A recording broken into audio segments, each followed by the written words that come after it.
Shalom, shalom, geração do avivamento. Bom dia, bom dia, bom dia para todos vocês. Um dia abençoado, um dia poderoso, um dia profético, no nome e na autoridade do Senhor Jesus.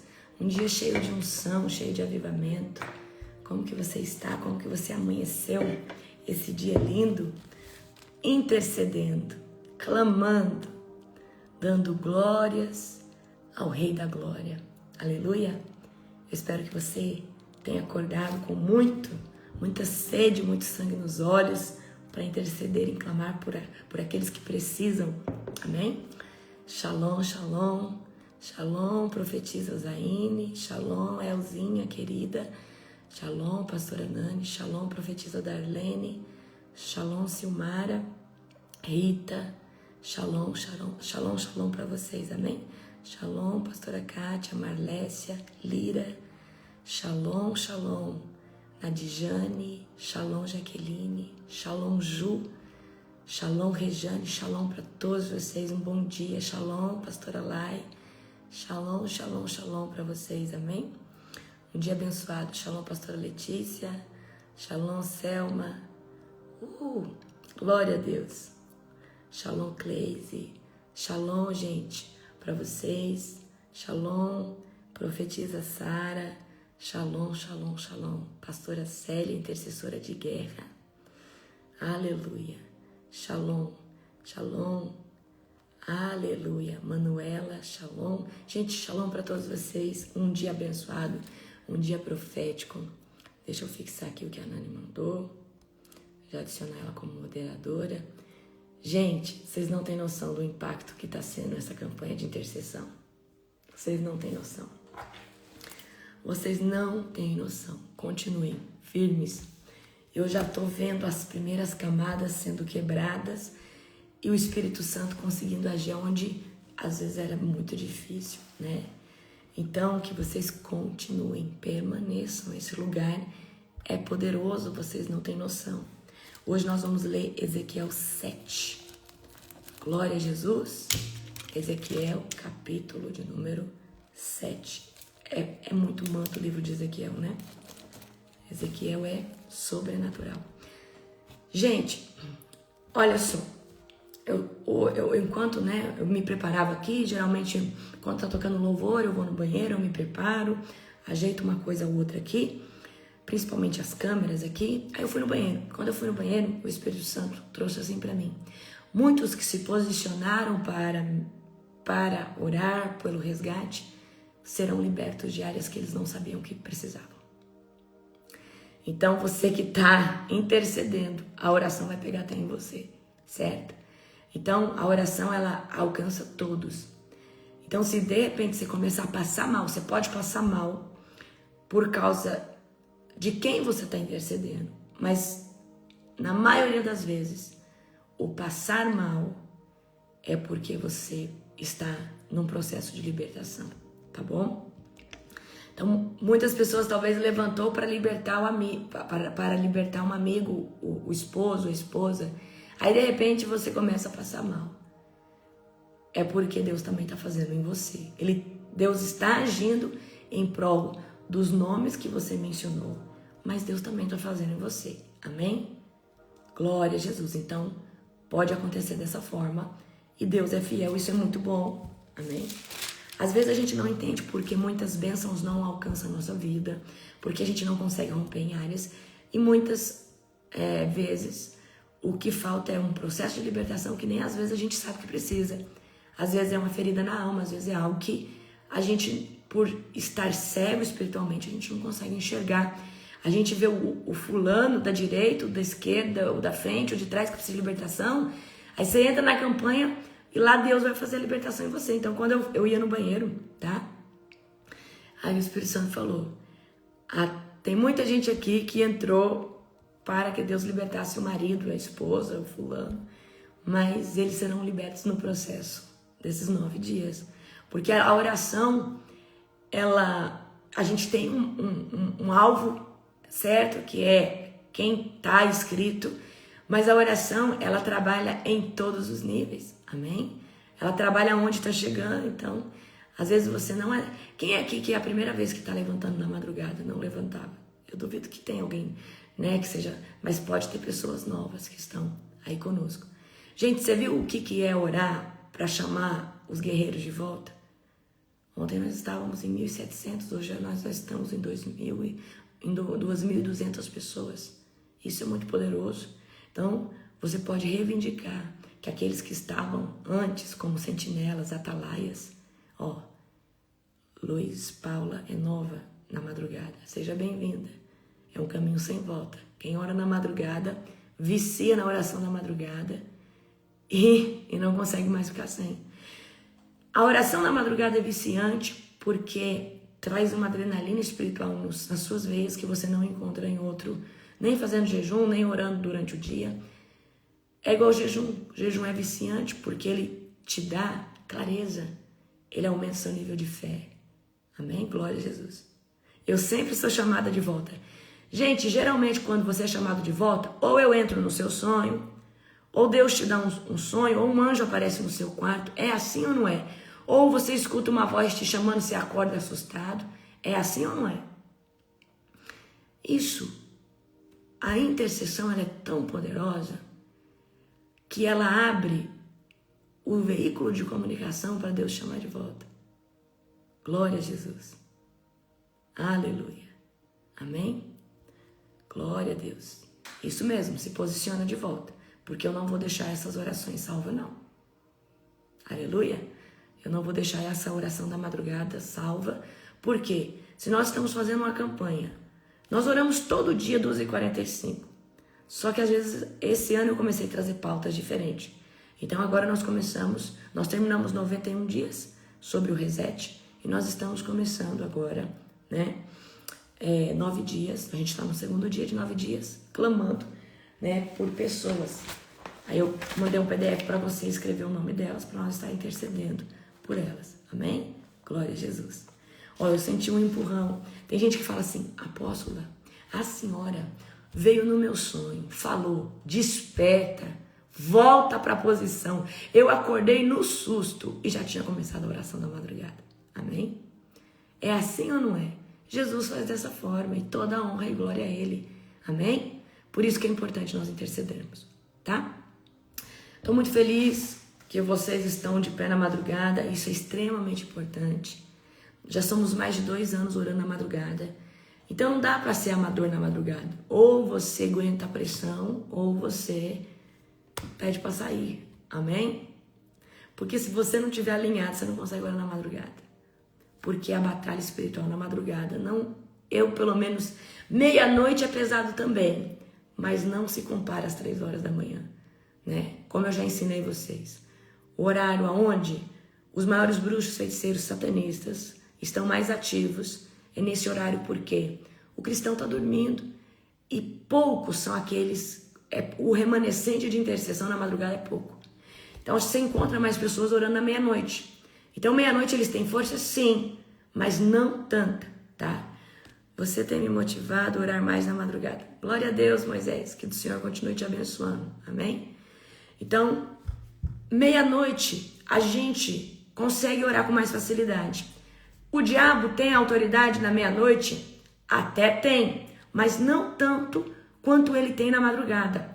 Por isso que nós, há mais de 2 anos, estamos na madrugada, porque a madrugada é um lugar. Cada horário é um lugar. E o horário para Satanás, dentro das artimanhas dele, o horário que ele mais é ativo é entre 2h30 e 5 horas da manhã, tá? Mas o horário de mais força que ele precisa, né? Geralmente os pactos, geralmente ali, rompendo para as 3 horas, porque 3 horas é uma janela. Amém? Vamos orar para nós começarmos? Hoje é Ezequiel 7. Aleluia, glória a Deus. Querido Deus e Pai Todo-Poderoso, na autoridade do nome de Jesus, Pai, eu quero te glorificar e te agradecer por mais um dia, Senhor Deus, na sua presença. Pai, continua, Senhor Deus, nos mantendo de pé na madrugada. Pai, obrigada por mais um devocional. Rompe os céus de glória e fala conosco agora no livro de Ezequiel. Senhor Deus, eu quero te glorificar, porque toda madrugada nós fazemos, Pai, um culto ao Senhor. E, Senhor Deus, que o Senhor nos mantenha nesse lugar. Acorda os intercessores que estão dormindo. Acorda o povo, Pai, que deveria estar na madrugada. Porque o Senhor precisa, Pai, de sentinelas, atalaias, para clamar pela nação, para clamar por todos. Glória a Jesus. Pai, nós te glorificamos mais um dia e te enaltecemos. Aleluia, glória a Deus. Amém? Queridos, a madrugada é um lugar poderoso. E eu vou falar para você. O nosso ministério tem um alcance, tem uma unção genuína, mas nós pagamos um preço. E se você que é pastor, líder, está começando uma célula, quiser viver um grande avivamento dentro do teu ministério, coloca na tua cabeça, ore 1 hora por dia, é o mínimo aonde você vai começar. Mas se você quiser que o seu ministério tenha um power, ora 3 horas da manhã. E você vai ver o diabo cair. Amém? Muitos começam, mas não conseguem terminar. Muitos até começam numa intensidade, mas não conseguem se manter, porque não oram. E o jejum tem que ser um estilo de vida. O apóstolo, seu apóstolo, você que é da Global, né? O meu esposo, ele tá com o Gustavo num jejum agora. Nós saímos de 90 dias de jejum. Ele entrou já 18 horas, né, de jejum. Gente, deixa eu explicar uma coisa para você, eu estava falando ontem. Se você vir para mim falar que jejum é você beber suco de laranja, suco de um monte de coisa, não é jejum. Jejum tem que fazer autofagia. Jejum tem que fazer cetose no seu corpo. Seu corpo tem que pensar que está morrendo. Café sem açúcar, sem adoçante não quebra jejum. Água não quebra jejum. Chá sem açúcar e sem adoçante não quebra jejum. São poucos os líquidos que você pode tomar sem comer nada. Água de coco quebra jejum, Gatorade quebra jejum, energéticos com adoçante quebra jejum. Então não adianta você falar para mim, fiquei 23 horas tomando suco de laranja. Você não está fazendo jejum. O diabo está rindo de você. Se você não consegue 23, faz 12, mas faz 12 aonde o seu corpo não vai receber nenhuma gordura, nenhum açúcar. E todo adoçante é açúcar. Se vai jejuar, jejua direito. Faz as coisas direito. Amém? Então, o apóstolo está fazendo, né? 18 horas de jejum.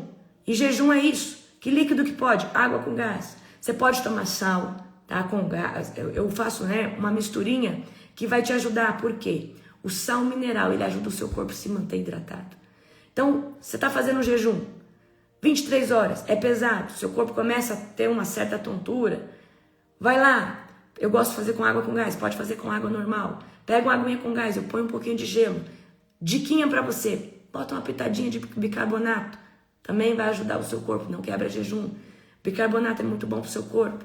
Uma pitadinha. Coloca uma colher de café generosa de sal mineral para 500 ml. Você, mas não vai me dar sede? Não. Vai manter as suas células hidratadas. Tá? E o apóstolo, no horário que ele pode comer, 6 horas, ele come só carne vermelha. Gente, é pesado esse jejum. Tá? Eu estou fazendo de 23. 1 hora. Em prol dessas pessoas que nós estamos orando. Ok? Ezequiel 7. Abra comigo.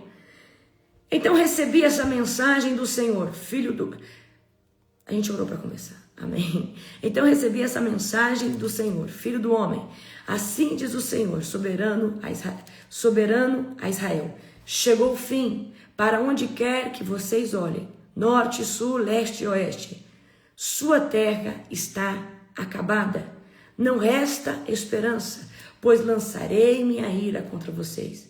E os chamarei para prestar contas. De todos os seus pecados detestáveis, não os pouparei e nem terei piedade. Darei a vocês o que merecem por todos os seus pecados detestáveis. Então saberão que eu sou o Senhor. Assim diz o Senhor soberano. Desgraça após desgraça se aproximam. Chegou o fim. Finalmente chegou. Sua condenação espera. Estou no 7 agora. Ó povo de Israel, já amanhece o dia de sua destruição. Chegou a hora, o tempo da aflição está próximo. Nos montes se ouve gritos de angústia e não de alegria. Então Deus declara que o fim chegou sobre a terra de Israel. Queridos, Israel é nação primogênita, é nação que Deus se revelou. Mas é a nação que o povo tinha testa dura, coração de pedra. O povo toda hora está se rebelando, o povo toda hora está rebelde, o povo toda hora está querendo fazer exatamente o que eles querem. Ainda que Deus todo o tempo instituiu um profeta para direcionar, para avisar reis, o povo fazia, na maioria das vezes, o que eles bem queriam. Então Deus, você vai ver, tanto no livro do profeta Isaías, no livro do profeta Ezequiel, o povo sendo rebelde. E Deus está sempre pelejando com eles contra o quê? Contra a idolatria. Então o Senhor está anunciando que o julgamento vai vir sobre o povo de Israel, sem poupar. Aqui Deus não vai poupar, por quê? Toda vez que Deus vai derramar juízo sobre um lugar, primeiro ele anuncia o seu exercício de misericórdia. Ele avisa para não fazer, ele avisa para não ir, ele avisa para o povo, né, se redimir. Então agora vem o fim, e Deus não está só ameaçando, agora é decreto. Nessa primeira, né, ênfase aqui de Ezequiel 7, Deus não está ameaçando que vai fazer, Deus está falando, está decretado, eu vou fazer, amém? Então quando Deus dá um basta, ele dá um basta. Ele vai agir com o quê? Com juízo. E muito dos cristãos não entende isso. Ah, mas por que eu estou passando por isso? E às vezes você está colhendo o fruto da sua rebeldia. E houve um tempo que Deus te chamou. Deus enviou o profeta, Deus falou para você, se posiciona, arruma a tua casa. Mas o que acontece? A pessoa não escuta. E de repente ela vive o juízo. Só que o juízo é o fruto da nossa rebeldia. Amém? O juízo é o fruto da nossa desobediência. Vamos continuar aqui a partir do verso 8. Em breve derramarei sobre vocês minha fúria e contra vocês lançarei minha ira. Eu os chamarei para prestar contas de todos os seus pecados detestáveis. Não os pouparei nem terei piedade. Darei a vocês o que merecem por todos os seus pecados detestáveis. Então saberão que eu sou o Senhor, os feri. O dia do Senhor chegou, sua destruição os espera, a vara da perversidade brotou, sim, o orgulho do povo floresceu. Toda vez que você vê a palavra perversidade, nós estamos falando de um combo de pecados. A perversidade desse povo me trouxe ira. Nós estamos falando de um combo de pecado, tá? O orgulho do povo floresceu, sua violência se transformou numa vara que castigará por sua maldade. Nenhum dos orgulhosos sobreviverá. Toda a sua riqueza e prestígio desaparecerão. Sim, chegou a hora, este é o dia que os compradores não se alegrem. Que os compradores não se alegrem, nem os vendedores se entristeçam, pois todos eles cairão sobre a minha ira ardente. Ainda que os comerciantes sobrevivam, jamais voltarão os seus negócios, pois a profecia contra o povo não mudará. Ninguém cuja vida é corrompida pelo pecado se recuperará. Aí aqui no 14 agora, a trombeta convoca o exército, mas ninguém sai para guerrear, pois minha fúria está contra eles. Fora da cidade, a guerra, e dentro dela, doença e fome. Então imagina o juízo de Deus. Fora da cidade tem guerra, o povo está com medo, dentro da cidade tem fome, tem calamidade. Quem estiver fora dos muros será morto pela espada do inimigo, e quem estiver dentro da cidade morrerá de fome e doença. Os sobreviventes que fugirem para os montes gemerão como pombas por causa dos seus pecados. Suas mãos ficarão fracas e seus joelhos frouxos como água. De pano de saco se vestirão e ficarão cobertos de horror, rasparão a cabeça em sinal de tristeza e remorso. Jogarão seu dinheiro na rua e lançarão fora como se fosse lixo. Seu ouro e sua prata não o salvarão no dia da ira do Senhor. Não os saciarão e nem os alimentarão, pois sua ganância só os faz tropeçar. Tinham orgulho de suas lindas joias, e com elas faziam ídolos detestáveis e imagens repugnantes.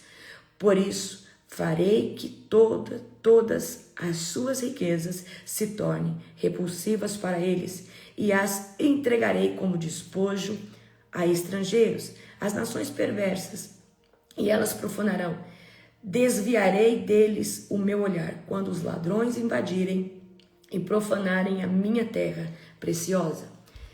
Então aqui nós estamos vendo Deus estabelecer o seu juízo. Então tudo aqui começa a desmoronar, tá? O comércio, a cidade, a segurança que eles tinham, a alegria. Então a vara da justiça do Senhor floresce. Por quê? Porque o povo se tornou orgulhoso, porque o povo é perverso. Queridos, o povo que teve a revelação de quem é o Yahvé, de quem é o Senhor. Eu preciso que você entenda uma coisa, eu e você precisa de Jesus para poder estar no caminho do Senhor e ter revelação. Mas Deus se revelou para um povo. Deus, Ele veio e se revelou para o povo de Israel. Mas para nós precisou de uma ponte, de uma porta que é Cristo. Mas Deus escolheu uma nação para ser privilegiada. E essa nação que é privilegiada até hoje, certo? Nesse tempo e até hoje também, esteve o quê? Orgulhosa, perversa. Amém? Então a vara floresceu. A vara do Senhor floresceu. E a disciplina do Senhor chegou. Então eu quero dizer para você que nós pagamos boletos espirituais. Então, o que são boletos espirituais? Você vai viver uma vida de transgressão. Transgressão é o pecado que você faz sabendo que é errado. Adultério sabendo que é errado. Fofoca sabendo que é errado. Você não é tentar fazer o certo, é você fazer o errado sabendo que Deus desagrada a Deus. Iniquidade é quando você está cego espiritualmente e já perdeu noção do sentido do que é o certo e o errado. E acaba, muitas vezes, vivendo numa iniquidade no hebraico, não sei se é no hebraico ou se no grego, tem o significado de torto. Então é uma pessoa que está desalinhada de uma forma tão perversa que já não sabe mais sobre o certo e o errado. Agora o pecado, o que é pecado? Eu tentei não fofocar hoje, mas acabei fofocando. Eu tentei fazer o certo, mas acabei fazendo errado. Então pecado é quando você tenta fazer o certo, mas acaba errando o alvo. Amém? Isso é sobrenatural. Então o povo aqui é um povo que não só pecou, é um povo que transgredia. E muitos entraram em iniquidade. Então quando Deus vem exercer o juízo, o povo não está só pecando, o povo está iníquo. Iníquo é um povo que está torto, é um povo que já perdeu o sentido do que é certo, do que é errado. E eu já estive nesse lugar quando eu estava no mundo. Eu falava, mas será que isso aqui é pecado mesmo? Será que existe um inferno? Porque aí o diabo ele entra com as seus sofismas, suas mentiras. E ele quer mexer na sua mente. Não, isso aí é conversa, isso aí é coisa para o povo ficar com medo. E aí a gente vive num processo de iniquidade. Mas para sair da iniquidade, Deus tem que ter muita misericórdia ou muita intercessão. Por isso que é importante nós nos levantarmos na madrugada ou em qualquer outro horário intercedendo pelas pessoas. Porque muita gente está numa iniquidade, que é uma cegueira tão grande, elas não têm força para vir para Cristo. E não só não têm força, elas estão debaixo de uma teia de aranha que Satanás fez. Amém? E isso é muito complicado. Então aqui a gente está vendo a vara de justiça do Senhor vir sobre o povo de Israel. Vir sobre eles, tá? Porque eles eram orgulhosos, eles eram teimosos, eles eram idólatras. Olha o que Deus está falando. Vocês pegam joias para fazer ídolos detestáveis. Queridos, Deus abomina a idolatria. A última idolatria, talvez que... Eu falo talvez porque eu mexo com libertação. Tem gente que se libertou da droga, do vício, da mentira, da fofoca, mas não se libertou de Mamon. O Mamon, ele é chamado pelo Senhor Jesus de Senhor. É o único principado que é chamado de Senhor. Porque quando toca no bolso, toca nas coisas, se você não vencer Mamon, você sempre vai carregar um ídolo no coração. Só vence Mamon jejuando, só vence Mamon praticando generosidade, só vence Mamon fazendo ofertas que o Senhor vai te pedir. Tem oferta que você tem vontade de dar, mas tem oferta que Deus manda você fazer. Amém? Pega a visão. Aleluia. Vamos continuar aqui. Deixa eu ver. Do 23 em diante. Preparem correntes para o meu povo, pois o sangue de crimes terríveis cobre a terra. Jerusalém está cheia de violência. Trarei as nações mais cruéis para ocuparem suas casas. Acabarei com o orgulho dos poderosos e profanarei seus santuários. É Deus que está falando. O terror tomará conta do povo, buscarão a paz, mas não a encontrarão. Verão uma calamidade após outra, um rumor após outro. Buscarão buscarão sem sucesso uma visão dos profetas. Vocês vão ter escola de profeta comigo. Calma que eu estou pedindo para Deus a data, tá? Vocês vão ter escola de profeta comigo. Você vai ver que Deus sempre em Israel levantou um profeta para representar a nação. Nós lemos aqui no livro de Ezequiel que na época de Ezequiel representava a nação. Na época de Elias representava a nação. Na época de Eliseu representava, ainda que houvesse outros profetas. E quando Deus levanta alguém para representar a nação, como que a gente vai saber? Se tiver discernimento, você vai saber qual é o profeta que representa a nação. Talvez Deus hoje te levantou para representar a sua cidade. Então você precisa ser genuíno, e os profetas continuam. Então você vai ver que Deus, sempre que está sobre um local, ele levanta um profeta. E o profeta é aquele que tem a visão antecipada daquilo que Deus vai fazer sobre a terra. Então, toda a igreja teria que ter profeta. Porque o profeta, ele traz a visão antecipada do que Deus está querendo fazer sobre aquela igreja. E aonde que Deus quer condicionar essa igreja. O profeta, ele tem a visão do que está escondido dentro das pessoas. O profeta puxa chamado para fora. Amém? Vocês vão ver que gostoso estudar sobre a personalidade do profeta. Gente, o meu primeiro ministério, ainda que eu fui consagrada apóstola, e reconheço que esse ministério é forte na minha vida, é um ministério eclesiástico, o meu primeiro ministério é o profético.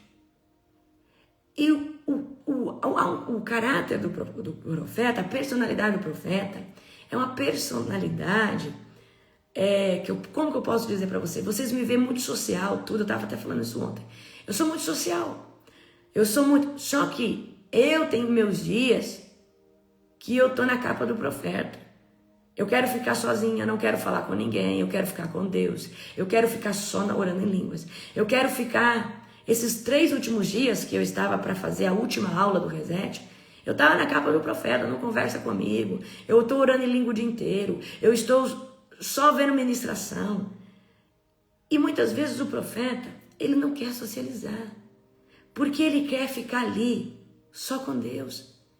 E o profeta, muitas vezes, ele é muito difícil de ser entendido. Amém? E eu tenho muito forte a minha personalidade, né? Outra coisa, o profeta, ele ama a solitude,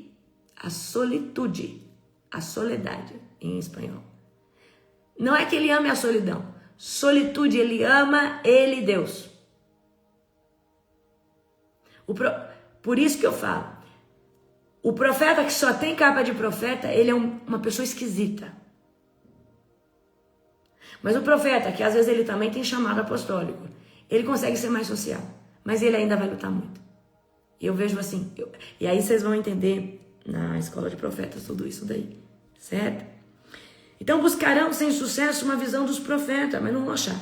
Não receberão ensinamento dos sacerdotes, e nem conselhos das autoridades. O rei e o príncipe ficarão desamparados e chorarão de desespero. As mãos do povo tremerão de medo. Então, os reis, as autoridades, sempre que queria dar um passo, vão para a guerra ou não vão? Para consultar o profeta. Porque o profeta já trazia rema se ia ser sucesso, se não ia ser. Amém? Mas Deus está falando que a terra vai ficar sem profeta, vai ficar sem autoridade, vai ficar sem ensinamento. Então Deus não vai secar no físico somente. Ele vai secar a palavra dele. E isso, queridos, é terrível. Amém? Trarei sobre eles o mal que fizeram a outros e receberão o castigo que tanto merecem. Então saberão que eu sou o Senhor. Tá? Então Deus está trazendo calamidade, Deus está trazendo uma terra que vai ficar seca de comida, seca, certo, do comércio, vai ficar seca da palavra dele. O ensinamento aqui vai ter escassez de ensinamento, escassez de profecia. Então Deus aqui está entregando o templo e os tesouros sagrados nas mãos dos estrangeiros. Então líderes aqui, autoridades, vão ficar incapazes. Os profetas nesse tempo pode ser que eles se mantiveram fiéis, mas ficaram confusos. Não entenderam o que Deus queria fazer, porque Deus cessou a sua voz. Amém? Glória a Jesus. Então você vê que Deus está exercendo o juízo contra o povo de Israel por causa da sua idolatria, por causa do seu pecado, por causa da sua rebeldia. E rebeldia é igual feitiçaria no mundo espiritual.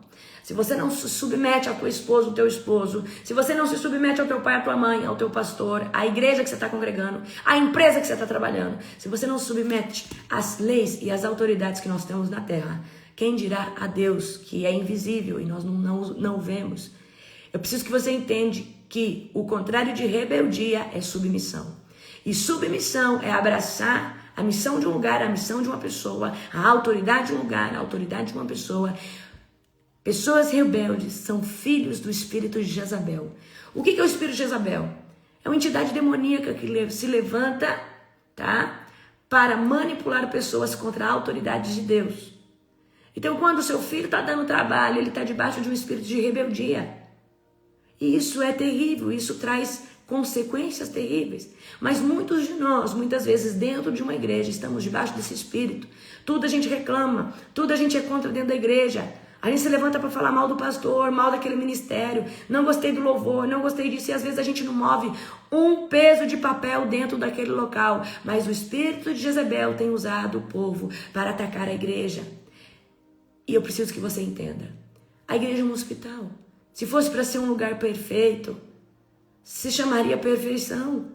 Queridos, não. A igreja é hospital. A igreja é para acolher pessoas doentes, serem transformadas, essas se levantarem para curar outras. E assim sucessivamente. Então vamos parar de atacar a nossa família em Cristo. Vamos parar de atacar o pastor fulano. Ah, ele caiu, ele errou. Mas ele estava pregando e você que nem começou a pregar. Ele só caiu porque ele estava pregando, porque ele estava fazendo algo. Então muitas vezes a gente critica quem caiu, mas a gente nem começou a fazer. E talvez você lá na frente possa cair também. Quem está em pé, cuidado para que não caia. Então jejua muito, ora muito, mata a sua carne para você não cometer erros. Quando você vê alguém caindo, clame por misericórdia.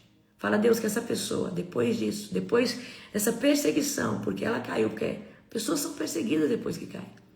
Principalmente são pastores famosos. Ore para essa pessoa não morrer espiritualmente. Amém? Esse é o nosso papel como cristão.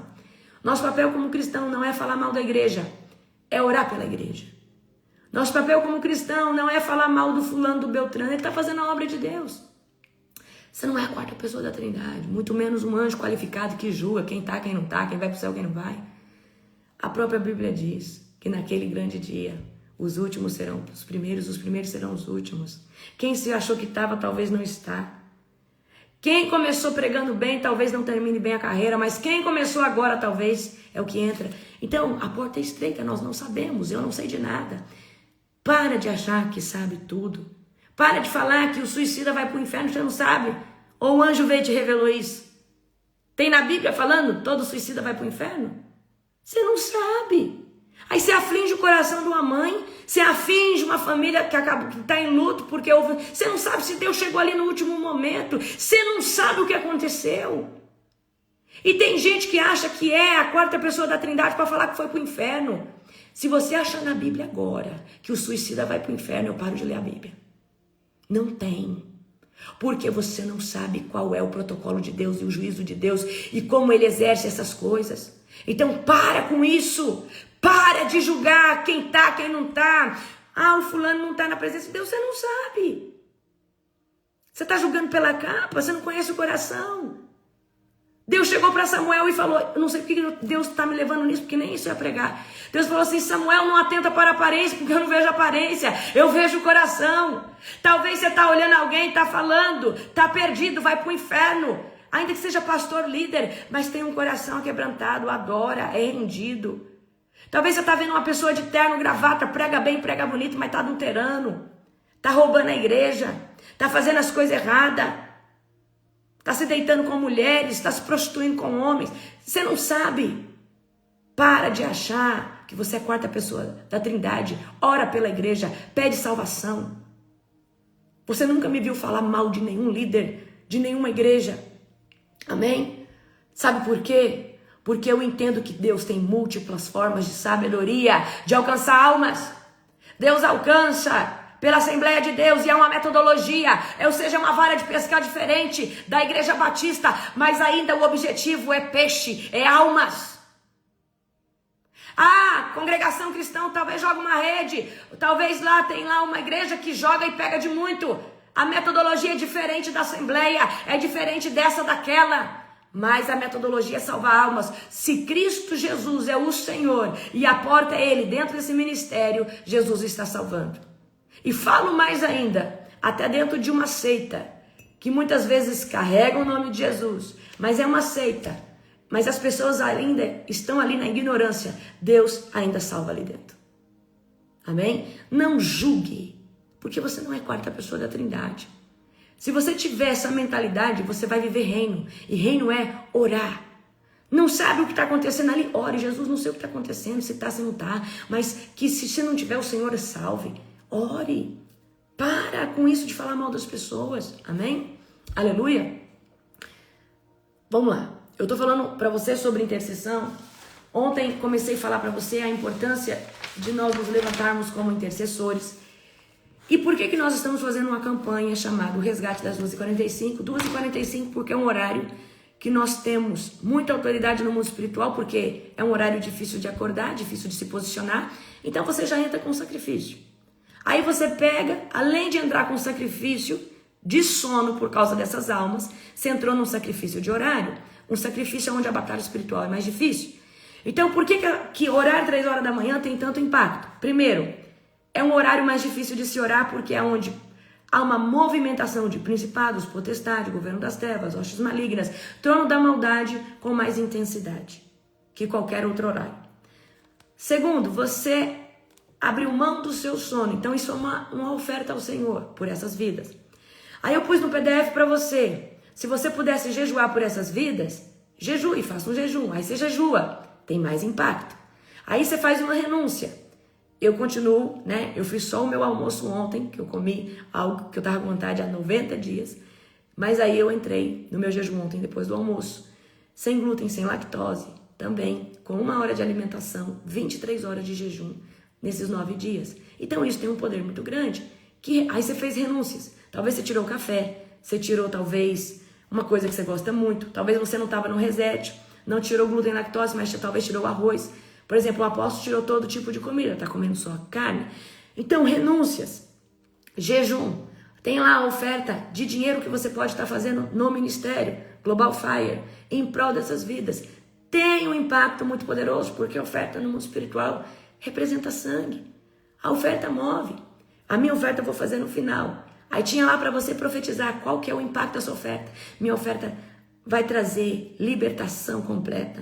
Minha oferta vai trazer libertação genuína. Então, são atos de fé, atos proféticos. Então, você não tem noção do impacto que isso traz nas regiões celestiais. Além da intercessão que você está fazendo ali na madrugada.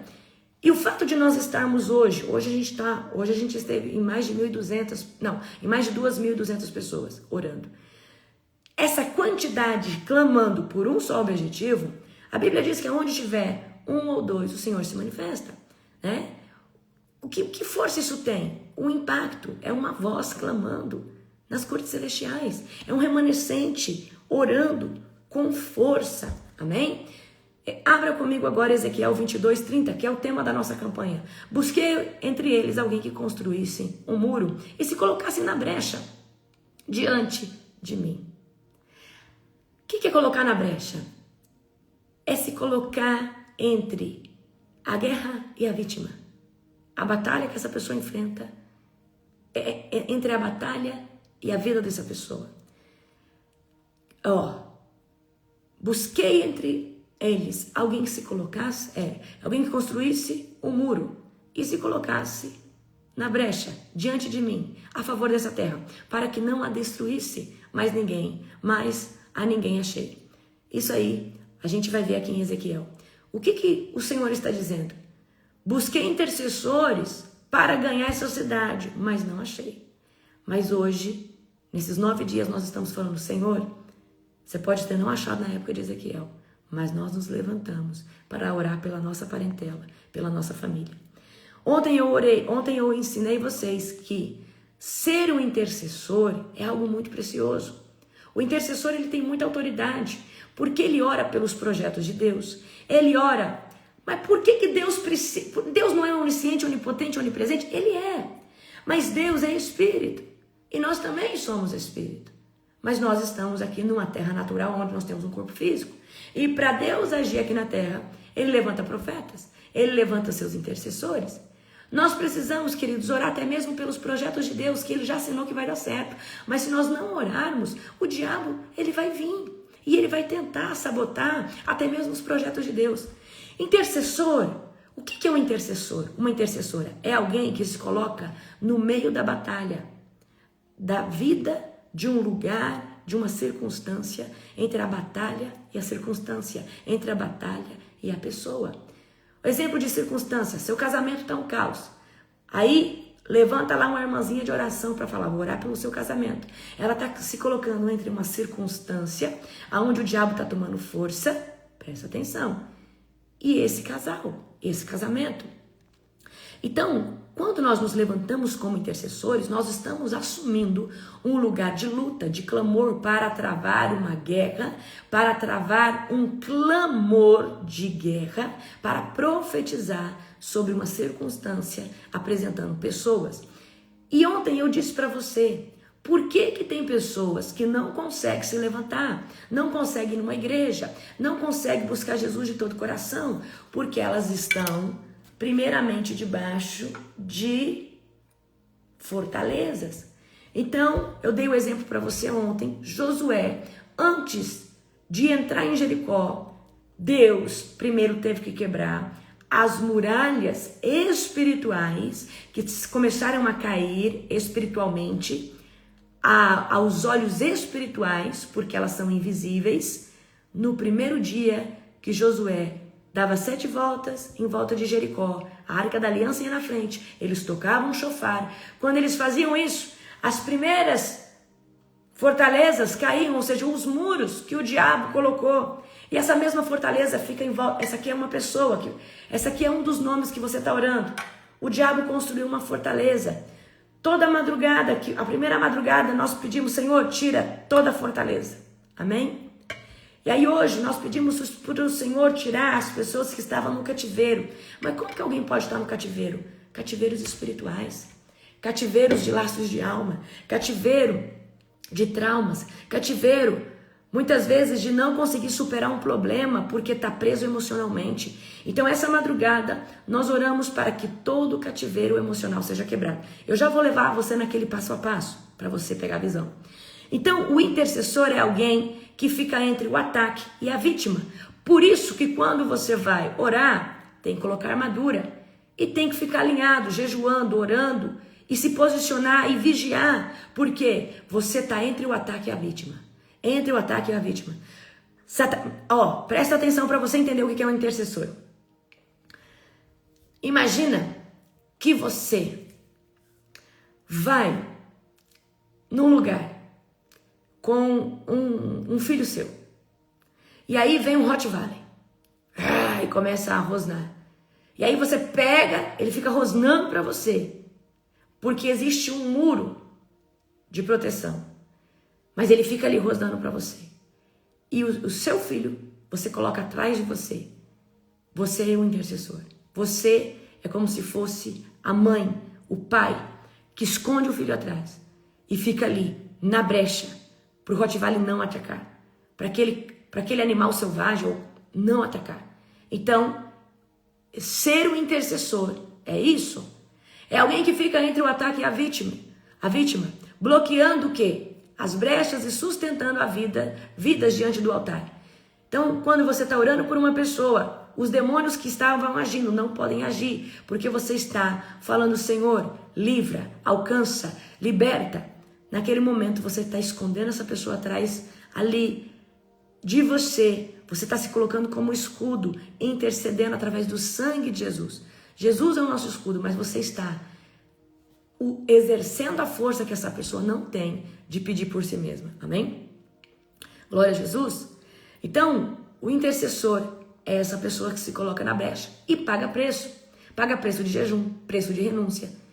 Por exemplo, você acabou de sair de um jejum de 90 dias. Quem terminou o reset?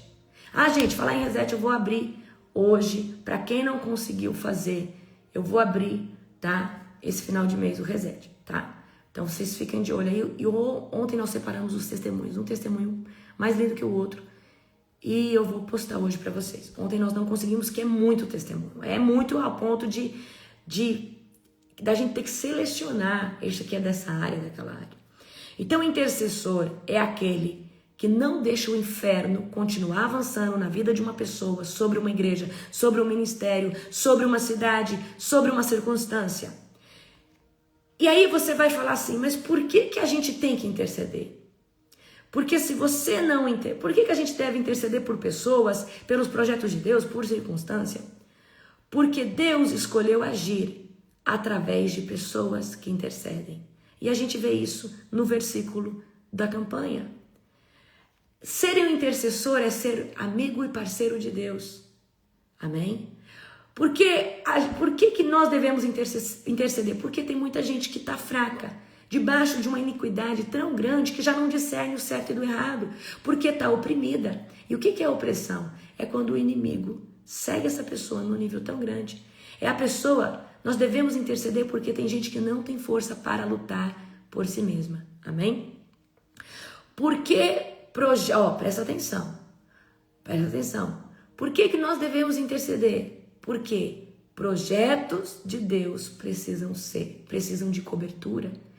Mas não foi Deus que mandou fazer esse projeto? Não foi Deus que mandou abrir essa igreja? Não foi Deus que mandou evangelizar? Sim, mas Deus precisa que você esteja na brecha, orando para Ele fazer. Deus vai falar assim, busquei alguém para se colocar na brecha, para mim não destruir essa cidade, porque essa cidade está pecando tanto, está fazendo tanta coisa errada, que o meu juízo já se estabeleceu, porque Deus não muda.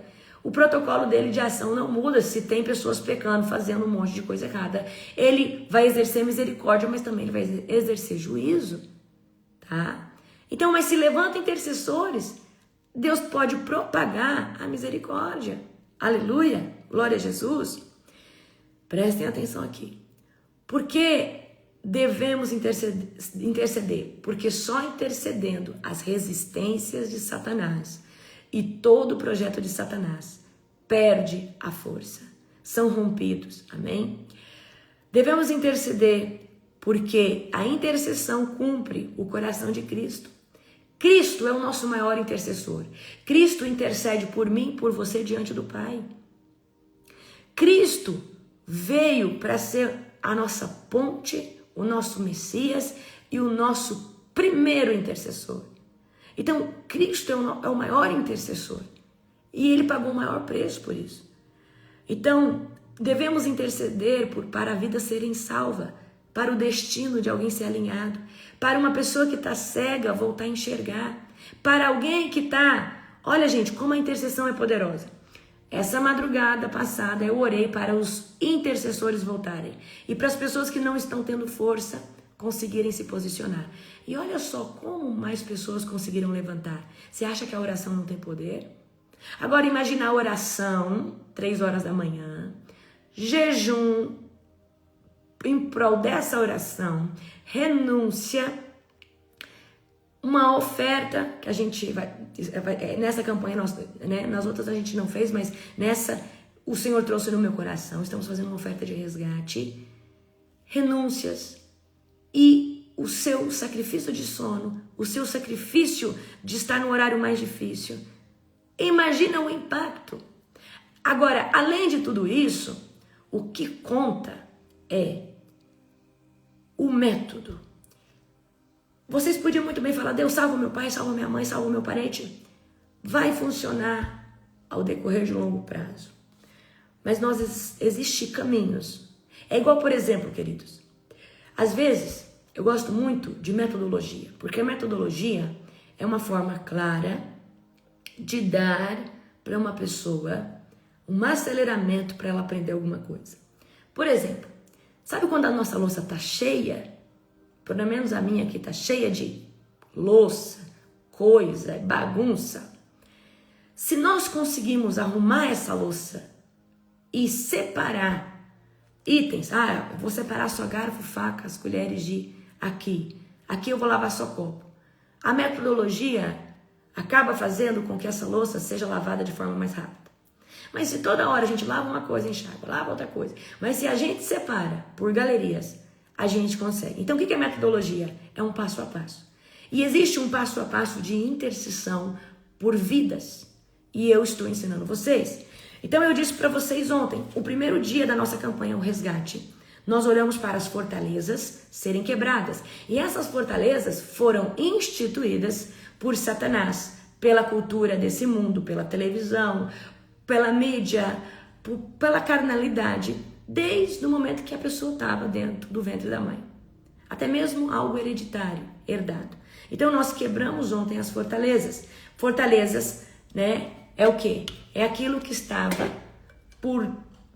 ao redor dessas pessoas. Primeira fortaleza. Hoje nós quebramos cativeiros. E cativeiros são lugares espirituais feitos por Satanás, que aprisionavam a mente, a alma, até mesmo, queridos, o físico dessa pessoa. Apóstolo, mas o que é um cativeiro físico? Uma doença que a pessoa não acha a dor, não acha o porquê. Essa pessoa tem um cativeiro no âmbito físico. Isso é tão genuíno que ontem chegou para nós, eu estava lendo um testemunho ontem, da mulher que foi curada de fibromialgia no Reset. Nani, você que está aí na live, coloca ontem as curas, os níveis de curas que nós recebemos. A Nani que vai lembrar porque ela estava organizando. Queridos, fibromialgia há anos. A pessoa foi curada de diabetes, hipertensão. Então, muitas coisas são cativeiros. Cativeiros, porque essa pessoa tem um emocional tão estragado que era viciada em certos alimentos que não conseguia romper. Você tem noção disso? Então, hoje nós pedimos para Deus tirar essas pessoas do cativeiro. Por isso que muitas vezes a gente pegava e falava de Jesus para alguém, a pessoa não entendia. Por quê? A mente dessa pessoa está num cativeiro. A vontade dessa pessoa de buscar Deus está num cativeiro. A consciência dessa pessoa está num cativeiro. O corpo dessa pessoa está num cativeiro. E quando nós entramos nas regiões de cativeiro, por que muita gente passou mal hoje parecendo que ia infartar? Porque estava saindo de cativeiro. Por exemplo, talvez a pessoa que você está orando foi muito promíscua ou promíscuo, dormiu com homens e mulheres demais. Toda vez que você tem sexo fora da aliança de Deus, e a aliança de Deus é casamento, você faz uma troca de demônios. Fragmentos do que você é, se fragmenta naquela alma daquela pessoa. E um pouco daquilo que aquela pessoa é, fragmenta na sua alma. Eu lembro, na escola da Neuza Itioca, Neuza Itioca já está com o Senhor Jesus, ela pegava 2 folhas de cartolina, uma vermelha e uma amarela, e colava uma na outra. Depois ela desgrudava, parte da vermelha estava na amarela e parte da amarela estava na vermelha. E ela falava assim, é isso aqui que acontece quando uma pessoa dorme com a outra, tem relação sexual com a outra no mundo espiritual. Parte de uma vai ficando dentro da outra. Por isso que muitas pessoas não conseguem ter um relacionamento. A pessoa que está num ótimo relacionamento, a pessoa é muito boa, mas vive pensando no ex, vive sonhando com uma pessoa que já teve relação sexual lá atrás. Amém? Porque quando nós entramos nessa segunda etapa, quebrando, Senhor, tira essa pessoa agora, todo o laço de alma que liga essa pessoa a pessoas, através do sexo, do emocional. Tira agora, Senhor Deus, essa pessoa desse cativeiro, corta. Então, o que acontece? Vou dar outra explicação aqui para você. Imagina que aqui são 2 pessoas e existe um laço de alma, tá? Existe aqui um laço de alma. Essa pessoa aqui, por mais que tente avançar, muitas vezes não consegue. Esse laço de alma pode ser um laço de alma tóxico, de alguém que fica fazendo dependência emocional. Às vezes, você tem um laço de alma com a sua mãe, não saudável, é tóxico. Você quer avançar na vida, mas a sua mãe te prende, porque ela é tóxica. Ela acha que você pertence a ela em todos os sentidos e não consegue deixar você avançar sentimentalmente, profissionalmente, porque acha que você tem que viver a vida inteira debaixo da asa. Mas Deus manda dizer assim, sai da tua parentela para a terra que eu te mostrarei. E toda pessoa que casa, ela precisa romper com o laço de mãe e pai nesse âmbito de dependência emocional, porque agora Deus vai fazer com que você e seu marido, ou você e sua esposa, sejam uma carne só. E se você continuar com esse laço tóxico que muitas pessoas não reconhecem. Quantas mulheres sofrem com o filho, que muitas vezes não tem esse tempo de conversa com a esposa, mas qualquer coisa que acontece na vida do filho, ele vai lá, conversa com a mãe, né? Tudo quer ficar com a mãe. Queridos, eu não tô falando que você não pode ter esse relacionamento com a sua mãe. Mas eu tô falando que a partir do momento que você casa, o seu melhor amigo, a sua melhor amiga, o seu parceiro de vida é. Então muitas pessoas casaram, estão num ótimo relacionamento, mas não conseguem ser inteiras no relacionamento, porque tá ainda lá, ligado a outra pessoa, ligado a uma relação sexual que já passou, porque não desligou a alma. E aí não consegue ser inteira, não consegue se dedicar. Amém? Então, essa madrugada, nós pedimos para os anjos do Senhor entrar em cativeiros emocionais, espirituais, mentais, físicos, tá? Para quebrar e fazer com que essas pessoas se tornem inteiras. E só quando nós somos inteiros, nós conseguimos viver o sobrenatural de Deus, certo? Se você tiver despedaçado na alma, você não consegue ser uma pessoa inteira. Amém? E aí, queridos, por que o seu esposo, sua esposa vive sonhando com esse, com esse? O laço de alma tem que quebrar. Fala, Senhor, eu quebro agora em nome de Jesus. Certo? Então nós estamos pedindo para o Senhor tirar essa influência. Amém? E aí quando nós oramos para que os cativeiros sejam quebrados, como que nós devemos orar? Senhor Jesus, quebra agora todo cativeiro, quebra todo laço de alma, desliga agora essas pessoas desses locais onde o diabo as aprisionava. Eu declaro que todo demônio que aprisionava essa pessoa bate em retirada, vai direto para o abismo em nome de Jesus. Então esse é o segundo passo. O que nós vamos orar amanhã? Amanhã nós vamos fazer. Então nós rompemos com as muralhas primeiro, os cativeiros. Aí amanhã nós vamos. Lembra da marionete que eu mostrei para você? O diabo faz da pessoa marionete. Então amanhã nós vamos falar assim: Senhor, hoje nós quebramos através do sangue e da autoridade absoluta de Jesus toda a autoridade, toda a influência dos principados, potestades. Como que principado, potestade e governo das trevas faz influência na vida de uma pessoa? Atmosfera. Às vezes você vive num bairro que tem muita prostituição. Às vezes você vive num lugar que tem muita fofoca, mentira, conversa fiada. Às vezes você vive num lugar que tem muita corrupção financeira. Existe ali uma influência de Mamon, uma influência de Jezabel. Mesmo que aquele demônio não esteja dentro daquela pessoa, ela vive numa atmosfera de influência. Então nós vamos falar, Senhor, toda a influência que o diabo exerceu sobre e dentro dessa pessoa, nós cortamos agora em nome de Jesus. Nós declaramos agora que os anjos do Senhor começam a cortar as cordas de manipulação. E aí nós vamos pedir para o Senhor tirar toda a influência na alma, na mente, nos sonhos. Por quê? A gente precisa entender que uma pessoa, né? Então, imagina lá uma pessoa, a pessoa que você está orando. Como que o diabo, através dessas coisas, consegue influenciar essa pessoa? Sonhos. A pessoa não tinha vontade de adulterar, mas de repente, o diabo começou a colocar sonhos lascívios, sonhos de perversidade sexual. Até que essa pessoa começou a desejar o colega de trabalho, a colega de trabalho. O irmãozinho lá da igreja, que tem um compromisso já. Então, é assim, sonhos é um lugar, tá? O sonho é um ambiente espiritual. Pensamentos, se você quiser anotar aí. Emoções. O físico. Mas como assim, apóstolo, o físico?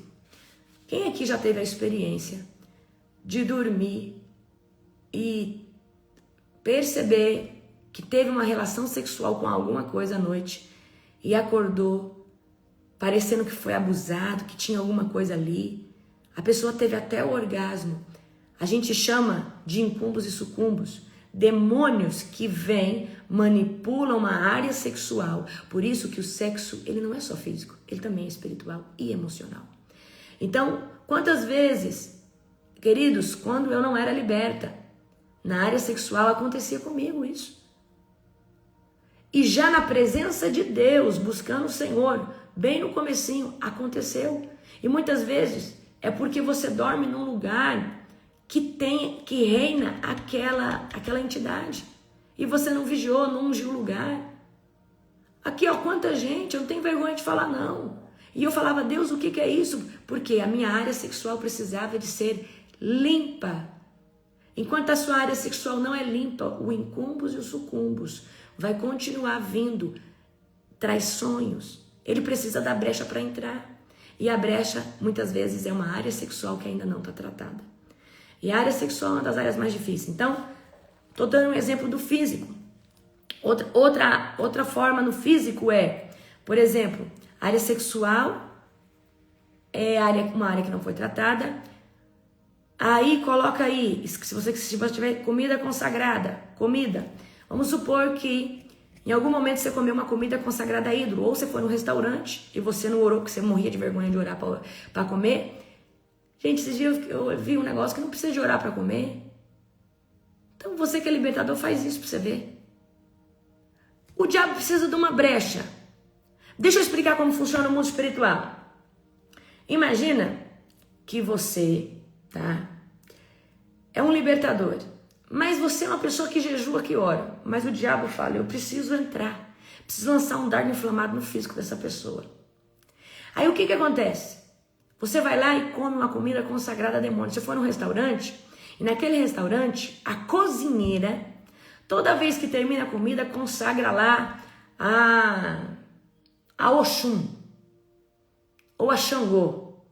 É uma entidade demoníaca. Uma hora a gente entra nisso e eu falo que está por trás disso. Oxum, Xangô, ou qualquer outra, Sete Caveiras, ou a entidadezinha que ela serve lá. Mas mesmo sendo uma entidadezinha, essa comida foi consagrada a um demônio. Quando a gente consagra algo a um demônio, a gente está dizendo assim, esse objeto, ele tem um dono, pertence a esse demônio. A gente não consagrou o óleo essa madrugada? A gente está falando assim, esse óleo pertence a Deus. Então quando o diabo vê o óleo na porta, ele vê um lugar que pertence a Deus. Não é o óleo em si, mas é o decreto que tem sobre ele. Não é o objeto em si, a comida em si que tem esse poder de causar mal, mas é o decreto, é a intenção que tem sobre ela. Presta atenção. Então lá. E aí, a pessoa, você foi num restaurante. Aí você não orou, porque você morre de vergonha de orar para comer. Morre de vergonha de orar do lado de um monte de gente que não te conhece. Eu fico encabulada com o povo que tem vergonha de orar na frente de gente que não te conhece. Enfim, a gente deixa isso para outro dia. Mas se você foi lá, ficava com vergonha de orar, não orou, comeu aquela comida, estava deliciosa, porque a mulher cozinhava muito bem.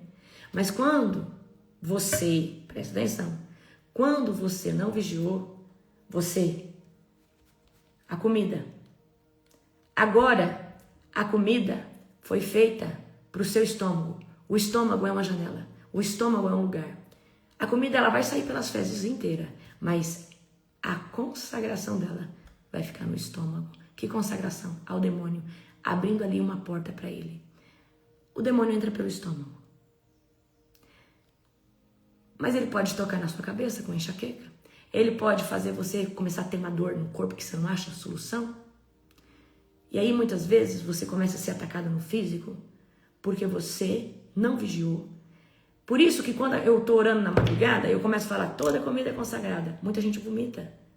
Porque às vezes essa comida já faz 3 anos que você comeu. Mas ela continua funcionando como uma porta. Então, a gente vai quebrar toda a influência que Satanás exercia sobre essa vida. Outra porta, olhos. Como assim, apóstola? Pessoa assistiu lá o filme da Sabrina. Assistiu. E de repente o filme começou a falar umas coisas em latim, umas mágicas. E aquelas pronúncias eram invocação de um demônio. Ou seja, a televisão é uma porta. A televisão é uma porta, uma janela. Pegou a visão? Não. Aí você não entendeu. Você falou um palavrão dentro de... Então, outra porta, boca, tua palavra, tá? Outra porta, ouvidos. Você estava assistindo uma série e você luta na área sexual. Aí, de repente, você escutou uma coisa picante e aquilo ativou algo dentro de você. Portas, tá? Então, nós vamos orar amanhã, na madrugada.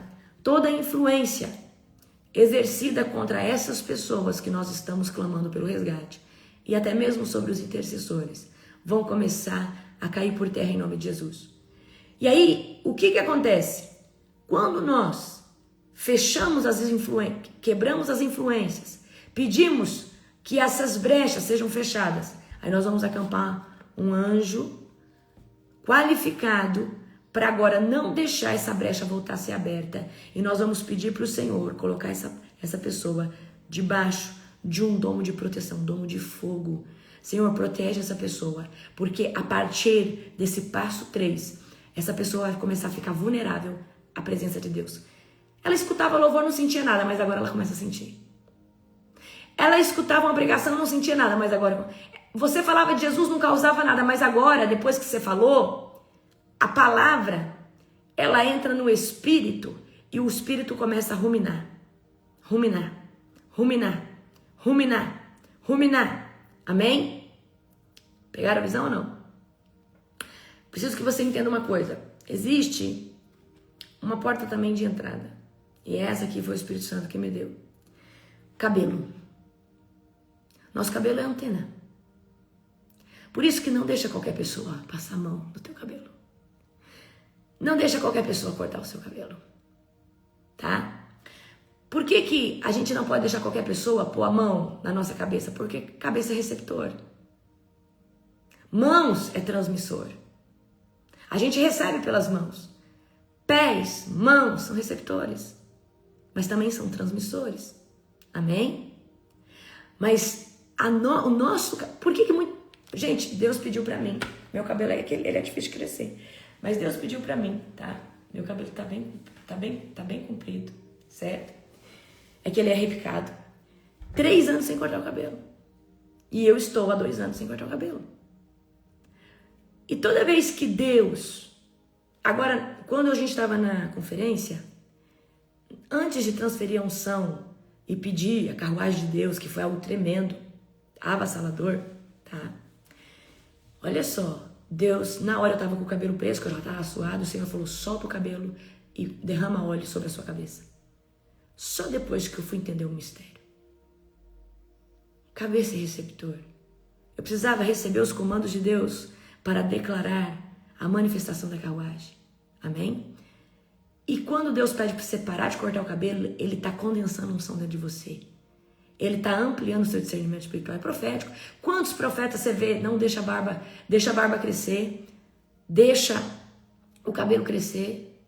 Isso é mistério, queridos. E quando Deus pede para raspar, Ele está refazendo a sua identidade. Ele está tirando a unção velha e colocando a nova. Pegaram a visão ou não? Amém? Outro mistério que eu tinha que ter falado no dia, é que eu estava tão aleluiada na última aula com vocês. Eu estava tão aleluiada na última aula com vocês do Reset, eu esqueci de falar. Existe algo que acontece quando nós recebemos a estrutura da unção de águia. Porque na unção de águia, Deus fala de pureza. E eu esqueci de falar isso com vocês. Então, por exemplo, na unção de leão, pode até ter fogo estranho dentro de você ainda e Deus operar através de você. Então, fogo estranho às vezes é uma impartição, alguma coisa que você recebeu que não proveu de Deus e tá ali, te estragando, te contaminando. Mas quando você recebe a unção de águia, que é a unção que vem do Espírito Santo, só que te dá uma estrutura diferente. Gente, entenda, a gente fala o nome águia, boi, homem, são unções que tratam coisas na nossa alma e nos posicionam de maneira diferente. Águia, toda vez que você se qualificar para receber essa unção de águia, Deus tira a unção velha de dentro de você e toda a contaminação. Por isso que quando você recebe essa unção, a sua mente renova. Porque não tem como viver debaixo da unção de águia. Aí na unção de águia você não quer qualquer impartição, você não assiste qualquer coisa, você passa Queridos, eu fico orando em língua o dia inteiro. Amém? Se eu vou fazer a minha unha, não é qualquer pessoa que faz a minha unha. O meu cabeleireiro é cristão. Para tocar na minha cabeça tem que ser cristão. Então, se você quer um bom cabeleireiro, que ele seja cristão. Porque ele parte da mesma fé que você. Agora imagina, você ir num cabeleireiro que é ocultista. Ele tá pondo a mão no teu cabelo, numa joia preciosa. Amém? Glória a Jesus. Tá? Então, queridos, Deus nos dá a unção de alegria, unção de Bezalel. O que é unção de Bezalel? É uma unção artística que vem dele para nós podermos criar. Então eu quero que você entenda que toda unção vem do Espírito Santo, tá? Queridos, a sua mão é um transmissor e um receptor também. Então você vai deixar qualquer pessoa. Agora, você também precisa consultar a Deus. Senhor, eu posso ir nesse lugar? Deus vai trazer a sua manicure. Hoje, falar nisso, a minha manicure vem. Minha manicure vem aqui na minha casa fazer minha unha. Então, amanhã eu vou lá no meu cabelo escovar o cabelo. Glória a Jesus. Então, nós precisamos, tá? Nós precisamos orar até mesmo pela pessoa que vai trabalhar na sua casa. Não estou falando que tem que ter a mesma fé que você, mas tem que ser uma pessoa de honra. Uma pessoa, né? Aqui na minha casa trabalha uma pessoa incrível que é de Cristo, mas tem uma fé diferente da minha porque é católica. Mas o Cristo dela é o mesmo do meu, certo? Uma pessoa que tem mais caráter que muito cristão que eu vejo por aí. Pessoa que tem mais conduta. Quando ela chegou aqui eu falei assim, Li, só na minha coisa, só aqui na minha casa só tem uma coisinha. Como eu mexo com um bicho muito grande à noite na madrugada, aqui na minha casa não pode escutar a música do mundo, não pode falar palavrão e não pode ficar assistindo besteira. Minha casa é uma casa de Deus, é uma casa que eu consagrei ao Senhor. Se você, se submeter a essas regrinhas, tá tudo certo. Ela falou, não, eu não bebo, eu não escuto, né? Então, tem muito católico que muitas vezes tem mais prudência e conduta cristã que muitos que estão por aí. Aleluia! Então, queridos, amanhã nós vamos estar orando para que toda essa influência seja quebrada e nós vamos fechar as portas que antes o diabo usava para entrar na vida dessas pessoas. E aí, a partir daí, nós vamos ver o Espírito Santo começar a tocar nessas pessoas, porque nós vamos colocar elas de forma vulnerável na presença do Senhor. Talvez lá atrás, você não se lembra, tinha gente que profetizava na sua vida, ou você ia num culto, mas aquele culto ele não tinha impacto de transformar você. Por que de repente, de um dia para o outro começou? Porque você começou a viver uma libertação poderosa, tá? Vocês querem que eu fale do suco? Tá. Eu mandei no grupo do Reset para você. Ontem eu fui no mercado fazer compra com meu esposo e no mercado o Espírito Santo começou a fazer eu pegar alguns. E o Senhor falou assim, durante os 9 dias que você vai interceder, tome esse suco para te fortalecer. E aí eu fiz uma receita nova de um suco. Esse suco eu coloquei lá no grupo para vocês do Reset. Mas para você que não tá no Reset, eu vou passar a receita agora e você pega se você quiser, tá? Eu coloquei no grupo do Reset. Como que é esse suco? Esse suco vai linhaça, moringa, aloe vera, que é babosa, linhaça, moringa, aloe vera, uma pitada de açafrão, uma pitada de pimenta do reino, porque você já aprendeu comigo que a pimenta do reino potencializa o açafrão 2000 vezes mais. Espinafre, couve, pepino, cenoura. Eu vou colocar no grupo do Global, lá no grupo para vocês. Espinafre, couve, pepino, cenoura, brócolis, maçã, beterraba, limão e gengibre. A quantidade a gosto, lembrando, gengibre, um pedacinho, açafrão, pode ser metade de uma colher de café, é um pouquinho. Eu coloco, por exemplo, de linhaça, eu coloco 1 colher de café por pessoa que vai tomar o suco. E a moringa, dá para você também colocar 1 colher rasa de café, porque a moringa é muito forte, por pessoa que vai tomar o suco. E aloe vera, 1 colher de babosa por pessoa que vai tomar o suco, certo? Então, esse suco, imagina, você faz jejum de 23 horas, aí toma um suco desse, seu organismo fica power, tá? Glória a Jesus. Eu vou mandar essa foto, faz um print aqui, gente. Faz um print. Tá aqui os ingredientes. Moringa tá em cima da linhaça, a pimenta do reino, o açafrão. Faz... Peraí, deixa eu virar essa luz aqui. Pronto. Faz um print aí, ó. Esses são os ingredientes. Eu faço no extrator. Eu só vou poder tomar o meu 1h da tarde, que é a minha janela de alimentação. O que tá embaixo aí, o verde, espinafre, há brócolis. Mas o brócolis é passado no extrator. Então, se você não for fazer no extrator, o brócolis é muito bom. Pra mim é o ingrediente mais poderoso que tem. Esse pequenininho aí no meio da maçã, no meio da beterraba e no meio do limão é o gengibre, certo? Os dois do cantinho lá é a pimenta do reino e o açafrão. Pronto? Quantidade a gosto, queridos, porque eu não dosei não. Aí agora, de agora em diante, você põe a quantidade a gosto. Eu não vou ficar mais quebrando a cabeça para fazer quantidade para você, tá? Eu fiz durante todos os 10 passos do reset. Agora você põe aí que você já aprendeu a fazer o suco. Amém? O tanto, queridos, o tanto que você quiser. Vê o tanto de gente que vai... Essa quantidade aqui eu fiz para 4 pessoas. Por quê?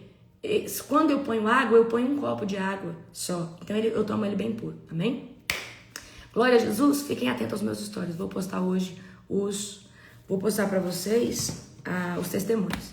Amo vocês. Espero... hoje... Que dia que é hoje? Segunda-feira. Você que é membro do nosso ministério, tá? Você que é membro do nosso ministério. Hoje o nosso querido apóstolo Júnior vai fazer um culto poderoso, né? Eu te espero lá no grupo de membros. Nós vamos mandar o link lá para você. Você que é do Ministério Global Fire, está debaixo da nossa cobertura. O apóstolo tem uma palavra poderosa para o seu coração. E te espero na madrugada. Beijo.